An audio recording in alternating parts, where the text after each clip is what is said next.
감수 분열 덕분에 우리는 염색체 수를 일정하게 유지할 수 있고요. 유전적으로 다양해질 수 있습니다. 그래서 매번 새로운 특성을 가진 개체가 태어날 수 있는 것이죠.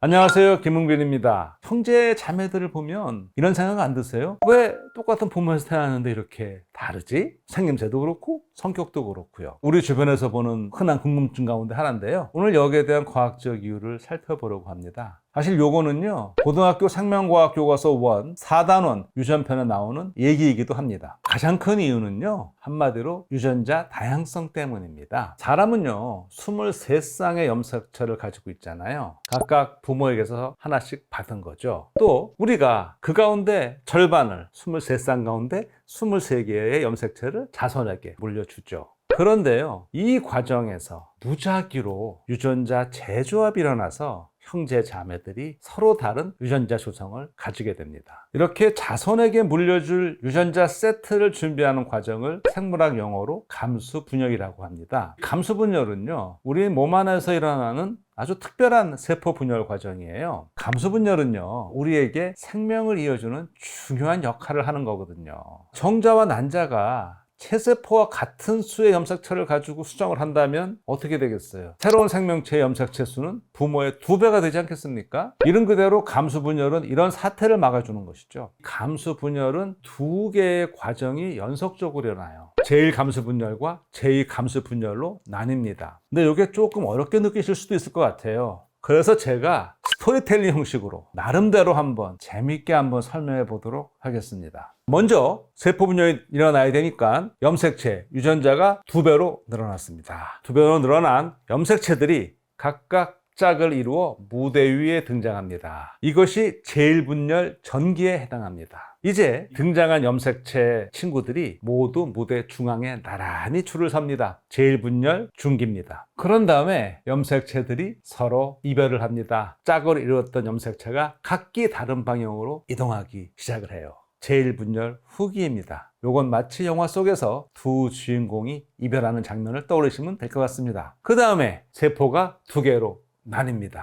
제1분열 말기입니다. 이렇게 해서 제1감수분열이 완료되었습니다. 곧이어서 나뉜 세포에서 각 염색체가 다시 무대에 오릅니다. 제2분열 전기입니다. 이번에는 각각 혼자입니다. 염색체들이 다시 무대 위에 중앙에 정렬합니다. 멋지게 한 줄로 서 있습니다. 제2분열 중기입니다. 그리고 여기서 또 각 염색체가 나뉩니다. 여기 좀 2개가 있잖아요. 각각을 염색 분체라고 합니다. 이 염색 분체들이 각기 다른 방향으로 이동합니다. 제2분열 후기입니다. 이제 세포 분열이 일어나고 4개의 딸세포가 탄생합니다. 제2분열 말기입니다. 각각의 세포는 원래 부모 세포에 있는 염색체를 절반씩만 가지게 되죠. 이렇게 탄생한 4개의 딸세포가 바로 정자 또는 난자와 같은 생식세포가 되는 겁니다. 그리고 이 세포들이 만나서 새로운 생명을 만들어내는 거죠. 감수분열 덕분에 우리는 염색체 수를 일정하게 유지할 수 있고요. 유전적으로 다양해질 수 있습니다.